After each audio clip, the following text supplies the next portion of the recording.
Hello student, welcome to the channel Eduholic Academy. आज हम लोग डिस्कस करेंगे क्लास 10th के चैप्टर ट्रिगोनोमेट्री। सबसे ये जो टॉपिक है स्टूडेंट के लिए काफ़ी ज़्यादा थोड़ा सा लेंदी लगता है, मतलब कि बहुत हार्ड, बहुत कोई ये चैप्टर देख के ही भागता है कि ये साइन थीटा कॉस थीटा देख के डर लग जाता है। बहुत सारे स्टूडेंट क्या करता है, इस चैप्टर को पहले स्किप करता है, लेकिन मैं कोशिश कर रहा हूँ कि इसको अच्छे से समझाने की कोशिश करूँ ताकि आप लोग के जितने भी डाउट हो उसको मैं क्लियर कर सकूँ। चलिए ओके, सबसे पहले हम लोग बात करते हैं जो ट्रिगोनोमेट्री में होता है, वो है मेरा ट्रिगोनोमेट्रिक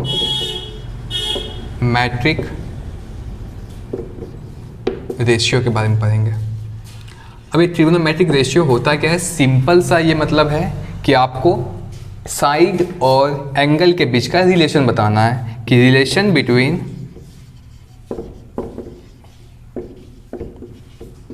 साइड्स एंड एंगल्स। ठीक है, अब बात करते हैं इसमें। सबसे पहले इसमें 6 टर्म आता है, पूरे ट्रिगोनोमेट्री में 6 ही टर्म आता है। एक होता है साइन ऑफ एंगल ए, जिसको हम लोग साइन ए बोलते हैं, या कहीं कहीं उसको हम साइन थीटा भी बोलते हैं। ये जो ए है ये एंगल है, और यहाँ पे थीटा ये भी क्या है, एंगल है। दूसरा हम लोग बात करते हैं cosine of angle A, that means cos A, that means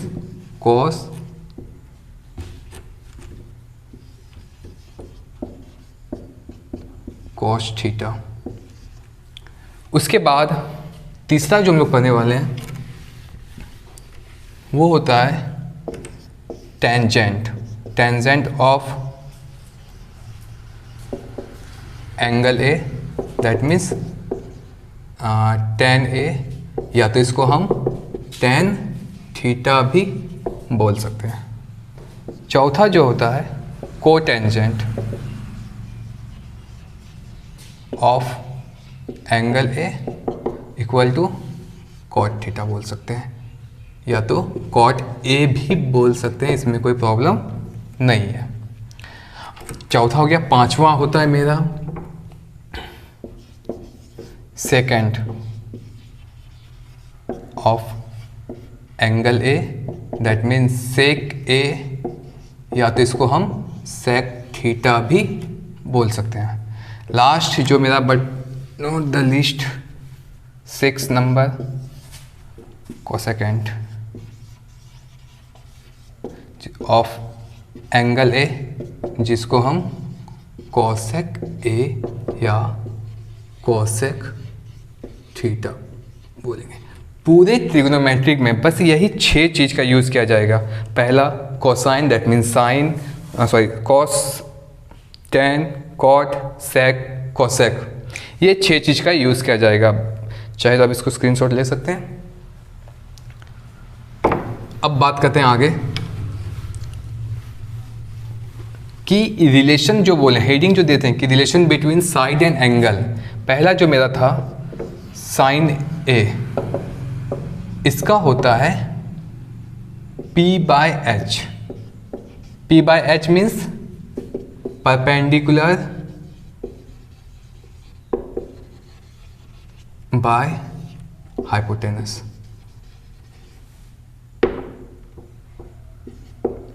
ठीक है, अब ये परपेंडिकुलर क्या होता है, हाइपोटेनस तो बता चुके हैं। हाइपोटेनस हमेशा चेंज नहीं करता है, हमेशा 90 डिग्री के अपोजिट जो साइड होती है, ये जैसे सपोज मान लीजिए ABC एक राइट एंगल ट्रायंगल है, क्योंकि इसमें क्या है, कौन B, angle B is your 90 degree, and the angle opposite, the side opposite the angle B is always hypotenuse. Means कि जो 90 डिग्री के सामने जो साइड होती है वो हमेशा हाइपोटेनस को कभी चेंज नहीं करती है।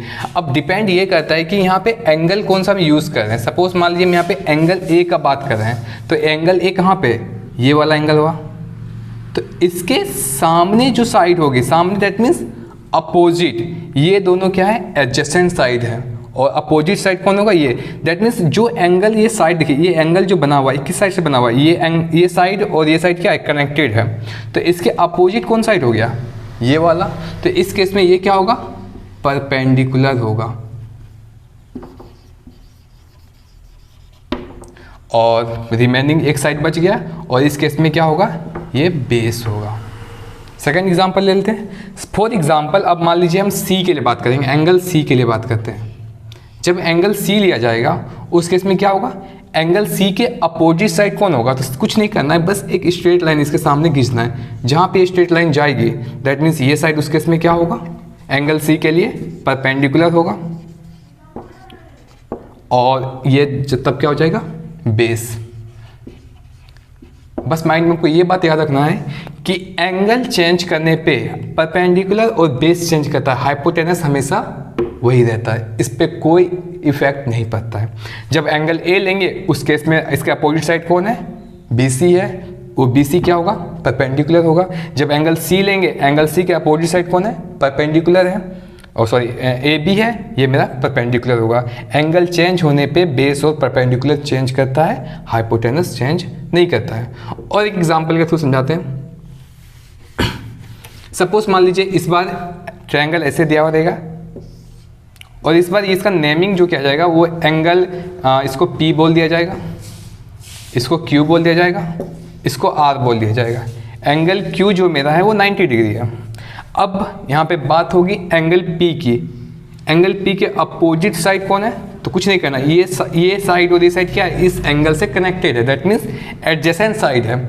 बट अपोजिट साइड कौन होगा, जो इसके जस्ट सामने हो, तो इसको क्या बोलेंगे इस केस में, परपेंडिकुलर।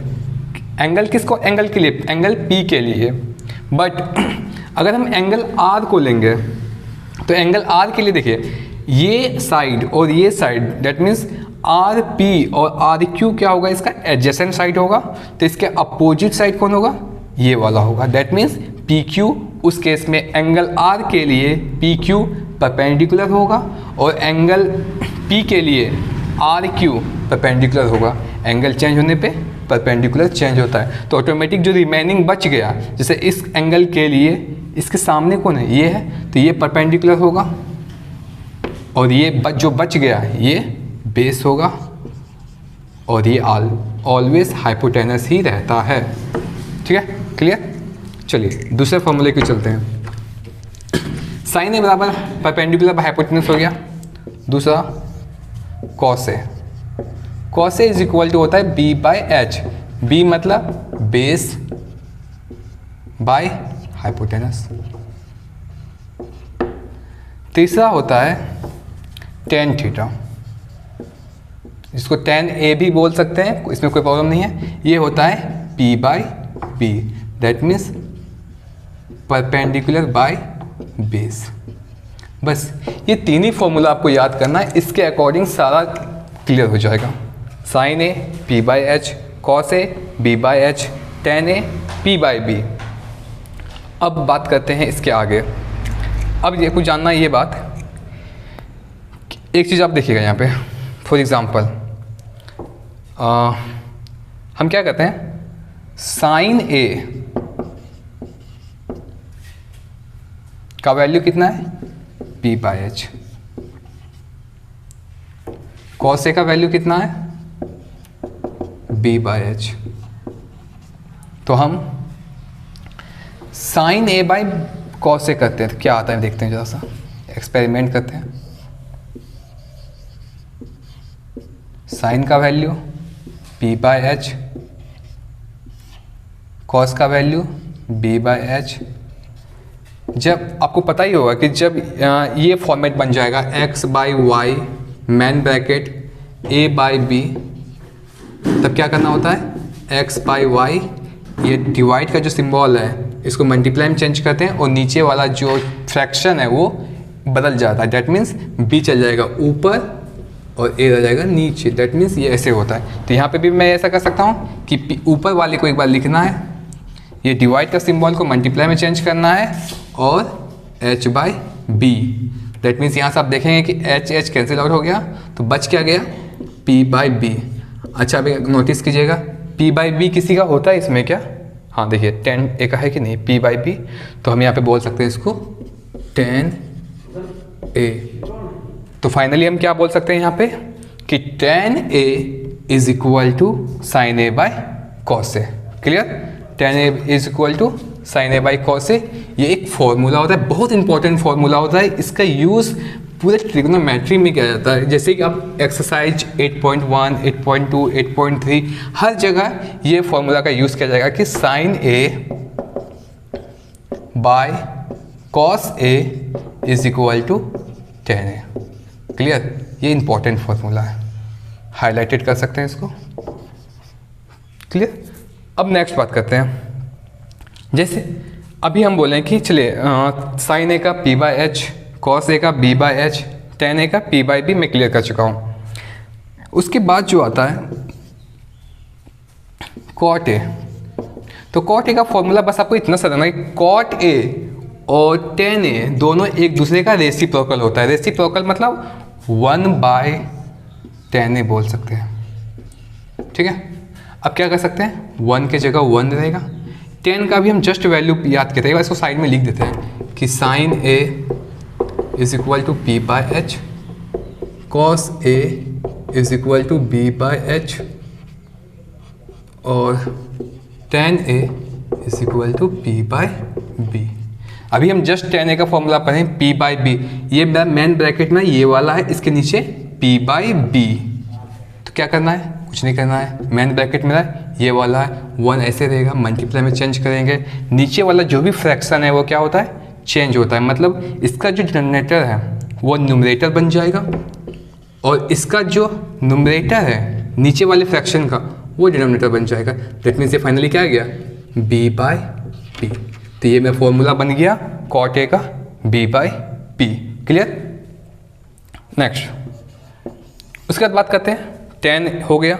उसके बाद एक आता है सेक ए, जिसको हम लोग सेकेंड ए बोले थे बट सेक ए शॉर्ट में बोलते हैं।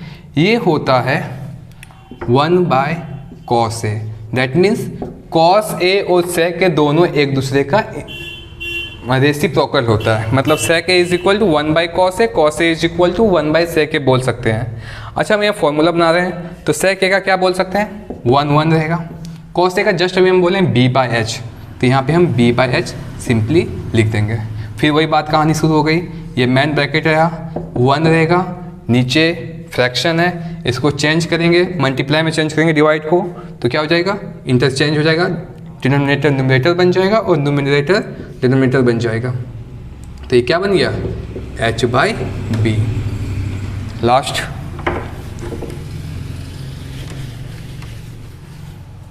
Six number cosec A, that means 1 by sine A. फिर वही साइन ए का वैल्यू पी बाई एच, इसको जब आप इंटरचेंज कीजिएगा फिर वही कहानी करना होता है, नीचे वाले फ्रैक्शन को चेंज करते हैं, H by P, that means H by B. Finally ये मेरा फॉर्मूला आ गया, 6 का 6 फॉर्मूला आ गया। Sine A is equal to P by H, cos A is equal to B by H, tan A is equal to P by B, cot A is equal to B by P, sec A is equal to H by B and cosec A is equal to H by P. ये सारा formula आप note कर सकते हैं। इसका uses 8.1 में पूरा complete NCERT में होगा। ठीक है, चलिए एग्जाम्पल के थ्रू जो अभी हम फॉर्मूला जितना सारे बता चुके हैं, अब इसको एक एग्जाम्पल के थ्रू समझते हैं। फॉर एग्जाम्पल ये मान लीजिए कि एक ट्रायंगल है A B C, right angle B पे है। इस पे आपको ए बी की वैल्यू 5 दी गई है और बी सी की वैल्यू 12 दी गई है। अब आपको यहाँ पे पूछ लेगा कि साइन ए का वैल्यू बताओ, कॉस ए का वैल्यू बताओ, टेन ए का वैल्यू बताओ, कॉट ए का वैल्यू बताओ। सारे का फॉर्मूला हम निकालेंगे। अभी हम थोड़ा सा इसको इंटरचेंज कर रहे हैं, इसको हम सी मान रहे हैं और इसको ए मान रहे हैं। एक एक करके बात करते हैं। तो सबसे पहले यहाँ पे देखिएगा कि इस राइट एंगल ट्रायंगल में आपको 2 साइड दी गई है। जो इसकी तीसरी साइड है दैट मीन्स हाइपोटेनस, 90 डिग्री के सामने जो साइड होती है उसको हाइपोटेनस बोलते हैं, वो मिसिंग है। तो सबसे पहले आपको हाइपोटेनस निकालना पड़ेगा, क्योंकि साइन ए जब आप कीजिएगा पी बाई एच, यहाँ पे तो एच ही नहीं है, तो फिर प्रॉब्लम हो जाएगा आपको। तो सबसे पहले क्या करना है आपको कि एच स्क्वायर, वही फॉर्मूला पाइथागोरस, यहाँ पे आप लिख भी सकते हैं, फ्रॉम पाइथागोरस थ्योरम। जैसे क्या करना है हमको, H square is equal to P square plus B square.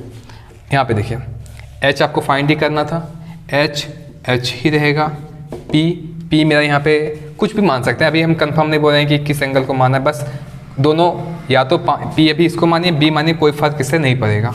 तो 5 का स्क्वायर प्लस 12 का square, H square is equal to 25 that ओ and 144, H square is equal to 169, H का value under root 169 that means 13।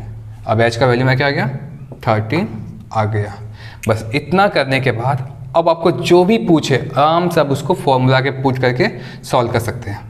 एक number आपको क्या पूछा गया था, साइन ए बताओ कितना होगा। अब यहाँ नोटिस कीजिएगा, साइन ए कौन सा एंगल लेना है हमको, एंगल ए। एंगल ए कहाँ पे है, यहाँ पे, इसको पहले लीजिए। अच्छा पहले अब देखिए डिसाइड कीजिए कि इसके लिए परपेंडिकुलर कौन होगा। तो आपको जस्ट बताया था कि ये जो एंगल बन रहा है इसके एडजेसेंट साइड मतलब सटा हुआ साइड ये और ये है, तो अपोजिट कौन होगा, सिंपल सा एक लाइन खींचना है, कहाँ गया, BC के पास। BC इस केस में क्या होगा, एंगल ए के लिए जो BC होगा वो परपेंडिकुलर होगा, ठीक है। और ये हमेशा 90 डिग्री के सामने हमेशा हाइपोटेनस होता है, इसमें कोई चेंजेस नहीं करना है आपको। और जो ये बच गया और ये हमेशा बेस होगा। अब देखिए साइन ए का भी जस्ट बताएं, P/H। इस केस में देखिए P आपका इस एंगल के लिए कितना है, 5 है, और H कितना है, 13। ये आपका आंसर हो गया। Second, cos A is equal to, अभी जस्ट हम बताएं B/H। B बेस मतलब एंगल मेरा सेम है, एंगल चेंज करेंगे तब मेरा परपेंडिकुलर और बेस चेंज होगा, अदरवाइज चेंज नहीं होगा। तो इस एंगल के लिए मेरा P ये रहेगा और B ये रहेगा, लेकिन यहाँ पे मेरा बोला गया है B/H। B मेरा कितना है यहाँ पे, 12 है बाई 13 है। Next tan A is equal to होता है P/B। P इस बार में फिर वही एंगल चेंज नहीं हुआ है, तो एंगल चेंज नहीं हुआ है तो परपेंडिकुलर और बेस भी क्या होगा, चेंज नहीं होगा। परपेंडिकुलर क्या होगा इस एंगल के लिए, 5, और बेस कितना होगा, 12, ठीक है। बस ऐसे ही करके सारा प्रॉब्लम आप सॉल्व कर सकते हैं। मैं 4 नंबर बता रहा हूँ, cot A is equal to, फिर एंगल सेम है, B/P दैट मीन्स 12/5। B का value base 12, perpendicular 5 number. sec A is equal to H/B that means 13/, B का value 12, and 6 cosec A that means H/P, तो H का value 13/5। These are your answers. sin A 5/13, cos A 12/13, tan A 5/12, cot A 12/5, sec A 13/12 and cosec A 13/5। ऐसे करके आप change कर सकते हैं। एक और एग्जांपल ले रहे हैं, आपको इसमें ट्राई करना है कि फॉर एग्जांपल आपको sin C पूछ दिया जाए, sin C दैट मीन्स यहाँ पे इस पर क्या हुआ, अभी तक हम एंगल ए कर रहे थे, लेकिन अब क्या आ गया, sin C, एंगल चेंज हो गया। जब एंगल चेंज होगा तो मेरा परपेंडिकुलर और बेस भी क्या हो जाएगा, चेंज हो जाएगा। एंगल ए के लिए परपेंडिकुलर ये था, लेकिन अब एंगल सी के लिए परपेंडिकुलर नहीं रहेगा, तो कौन सा रहेगा, फिर वही कहानी करना है, एंगल सी में जाना है, यहाँ पे एंगल बनाना है, और इसके अपोजिट जो साइड होगी वही मेरा हमेशा परपेंडिकुलर, मतलब जो एंगल को आप टारगेट किए हैं उसके जो अपोजिट साइड होगी वो हमेशा परपेंडिकुलर होगा, और ये क्या होगा मेरा इस बार बेस होगा। तो sign see again formula same ही रहेगा, P/H, बट इस बार ना परपेंडिकुलर क्या हो जाएगा, चेंज हो जाएगा, और परपेंडिकुलर वैल्यू हम जस्ट निकाल कितना निकालते हैं, 12 और H में 13 रहेगा। ये आंसर चेंज हो गया। फॉर एग्जाम्पल साइन ए का वैल्यू 5/13, एंगल चेंज होने पे साइन सी का value 12/13। This is your answer. आज की वीडियो बस इतना ही रखते हैं। कल इस पे बेसिस जो एक्सरसाइज है 8.1 कल इसको सॉल्व किया जाएगा। होप आप लोग को ये वीडियो पसंद आई होगी। अगर पसंद आएगी तो एक लाइक, शेयर, सब्सक्राइब तो बनता है। Thank you.